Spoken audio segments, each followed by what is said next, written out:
Hello friends, stock pulse में आपका स्वागत है। आज हम बात करेंगे स्मॉल कैप, मिड कैप और लार्ज कैप शेयरों के बारे में। स्टॉक मार्केट में ये तीन क्लासिफिकेशन स्टॉक्स के मार्केट कैप के आधार पर किए जाते हैं। अभी पिछले कुछ दिनों से ये चर्चा चल रही है कि स्मॉल कैप और मिड कैप में बबल है, लेकिन अगर ये आमतौर पर देखा जाए कि जब मार्केट कैप के आधार पर इन तीन कैटेगरी का क्लासिफिकेशन किया गया है तो बबल की बात खाली स्मॉल कैप और मिड कैप के साथ ही क्यों हो रही है, क्योंकि लार्ज कैप में भी कुछ ऐसे शेयर हो सकते हैं जिनके पिछले कुछ महीनों से रेट अनाप शनाप तरीके से बढ़ रहे हों और उनका करंट मार्केट प्राइस उनके फंडामेंटल को सपोर्ट ना कर रहा हो।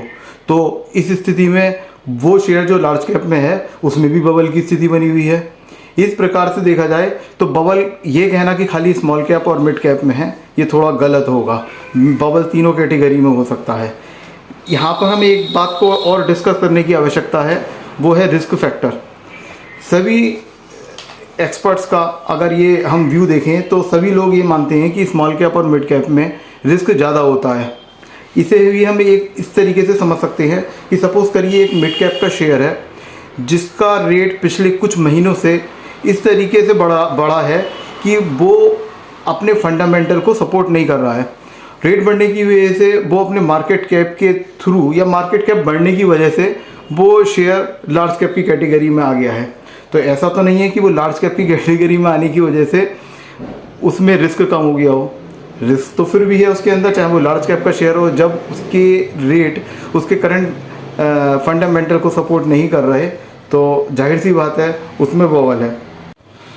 फ्रेंड्स, अगर आपने चैनल को सब्सक्राइब नहीं करा है तो प्लीज़ चैनल को सब्सक्राइब कर दें और बेल आइकन को हिट कर दें ताकि आने वाले किसी भी वीडियो का नोटिफिकेशन सबसे पहले आपको मिल सके। और प्लीज़ इस वीडियो को शेयर और लाइक कर दें। अब हम अगर रिटेल इन्वेस्टर के नज़रिए से देखें तो रिटेल इन्वेस्टर का सबसे ज़्यादा इंटरेस्ट उन शेयर में रहता है जिनका मार्केट प्राइस कम होता है। मार्केट प्राइस कम होने की वजह से उसमें वो ज़्यादा नंबर ऑफ शेयर्स बाय कर सकता है। मार्केट प्राइस के साथ साथ सबसे पहले हम रिटेल इन्वेस्टर को उस सेक्टर को तलाशना चाहिए जिस सेक्टर पर गवर्नमेंट का फोकस सबसे ज़्यादा है।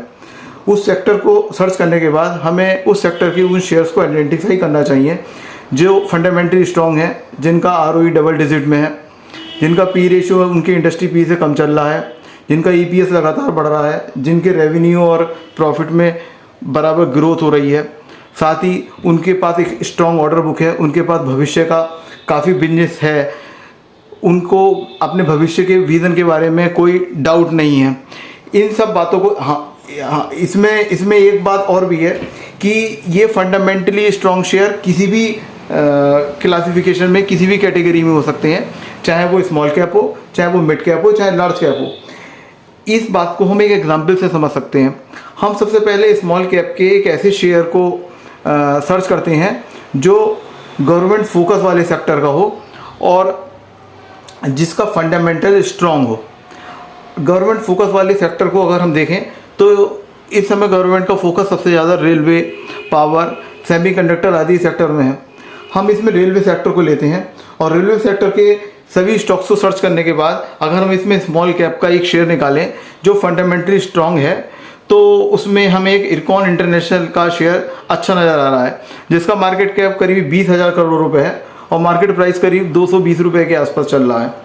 ये शेयर अगर हम इस शेयर का फंडामेंटल चेक करें तो ये फंडामेंटली स्ट्रॉन्ग शेयर है। इसमें कहीं से कहीं तक कोई दिक्कत नहीं है। इस कंपनी के पास आगे की ऑर्डर बुक बहुत स्ट्रॉन्ग है, भविष्य में इसके पास कई साल का बिजनेस है। इसी तरीके से हम लार्ज कैप का एक शेयर लेते हैं। सपोज़ करिए हम HDFC बैंक लेते हैं। हालांकि दोनों शेयर अलग सेक्टर के हैं, लेकिन इन्वेस्टमेंट के नज़रिए से हम खाली इसे एग्जाम्पल के तौर पे यूज़ कर रहे हैं। HDFC बैंक जिसका करंट मार्केट कैप करीब 11 लाख करोड़ रुपए है और करंट मार्केट प्राइस करीब 1400 रुपये के करीब चल रहा है। ये भी एक फंडामेंटली स्ट्रॉन्ग शेयर है। अगर हम इन दोनों शेयर का कंपैरिजन करें, इरकॉन और HDFC बैंक का, तो इन दोनों शेयर्स में हमारा पैसा सेफ़ है, दोनों में कोई दिक्कत नहीं है। अगर हम रिटर्न के नज़रिए से देखें तो इरकॉन इंटरनेशनल जिसका मार्केट कैप 20,000 करोड़ रुपए है, इसका मार्केट कैप 20,000 करोड़ से 40,000 करोड़ पहुंचने में जाहिर सी बात है HDFC बैंक के मुकाबले में थोड़ा कम समय लगेगा। जहां HDFC बैंक की बात है जिसका मार्केट कैप 11 लाख करोड़ रुपए है, इसका मार्केट कैप अगर हम इसे डबल करने के बारे में सोचें तो 20 लाख करोड़ पहुंचने में निश्चित रूप से इरकॉन से ज़्यादा समय लेगा। उसी हिसाब से मार्केट प्राइस भी इसका 1400 से 2800 होने में इरकॉन के कंपैरिजन में ज़्यादा समय लगेगा। तो अगर हम इन दोनों शेयर का ही कंपैरिजन कर रहे हैं तो इरकॉन स्मॉल कैप का होने के बाद भी हमारा जो इन्वेस्टमेंट है उसमें सेफ भी है हमारा इन्वेस्टमेंट, और हमें रिटर्न भी जल्दी और ज़्यादा मिलने की संभावना है। HDFC बैंक में भी सेफ़ है, लेकिन हमें उसमें रिटर्न थोड़ा देर में मिलने की उम्मीद है। तो हम ये बात किस आधार पर कह सकते हैं कि हमें स्मॉल कैप और मिड कैप में निवेश करने से बचना चाहिए। हमें स्मॉल कैप और मिड कैप से बचने की आवश्यकता नहीं है, हमें बचने की आवश्यकता उन शेयर से है जो फंडामेंटली वीक हैं। खाली ये बात कह देना कि स्मॉल कैप और मिड कैप में बबल है और हम इनसे दूर रहें, ये थोड़ा बेमानी होगा। बबल तो लार्ज कैप के शेयर में भी हो सकता है। फ्रेंड्स, मैं कोई सेबी रजिस्टर्ड फाइनेंशियल एडवाइज़र नहीं हूँ। कोई भी इन्वेस्टमेंट करने से पहले आप खुद का एनालिसिस ज़रूर करें। खुद का एनालिसिस सबसे ज़्यादा ज़रूरी होता है ताकि आप उसमें कन्विक्शनली उस शेयर में होल्ड कर सकें। भविष्य में आने वाली कोई भी गिरावट जिसमें आपने इन्वेस्टमेंट कर रखा है, अगर आपने खुद से उसका एनालिसिस कर रखा है तो उसमें होने वाली गिरावट से आप घबराएंगे नहीं, क्योंकि आपको पता है कि गिरावट टेम्परेरी फेज़ है। 1 महीने, 1.5 महीने, 15 दिन, 20 दिन में वो शेयर फंडामेंटल स्ट्रॉन्ग होने की वजह से उससे आसानी से उबर जाएगा। इस वजह से आपका खुद का एनालिसिस बहुत ज़रूरी है। साथ ही आप अपने किसी फाइनेंशियल एडवाइज़र से भी सलाह ले सकते हैं ताकि आपका इन्वेस्टमेंट आपके भविष्य को अच्छा और बेहतर बनाए। धन्यवाद।